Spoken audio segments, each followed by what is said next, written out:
Hepsi vardı ama Hepimiz bu dünyada aynı geminin yolcularıyız. Hepimiz doğuştan gelen eşit haklara sahibiz.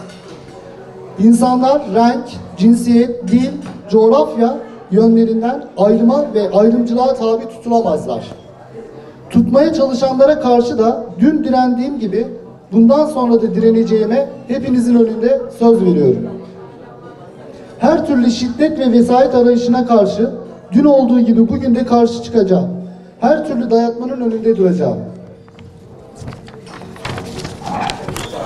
Bir Diyarbakırlı Çerpikli kardeşiniz olarak yazdığım kitaplarla, yaptığım haberlerle, yayınlanan köşe yazısı ve analizlerimle hep sizlerin hem de Türkiye'nin vicdanlı bir kalemi olmaya çalıştım.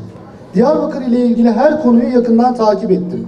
Sorunlarına çözüm üretmeye çalıştım. Yazılarımla, haberlerimle, hazırladığım raporlarla her zaman Diyarbakır'ın yanında yer aldım. Hedefim Ankara'nın imkanlarını Diyarbakır'a taşımak, Diyarbakır'ı kalkındırmak, Diyarbakır'da kalıcı huzur ve barışın tesisini sağlamaktır. Diyarbakır'dan başka bir şey düşünmeden, Diyarbakır'a hizmetten başka amaç taşımadan bu önemli işe soyundum. Hazreti İbrahim'in ateşine su taşıyan karınca misali barışa, kardeşliğe ve kalkınmaya katkı sunmak için bugün karşınıza çıktım.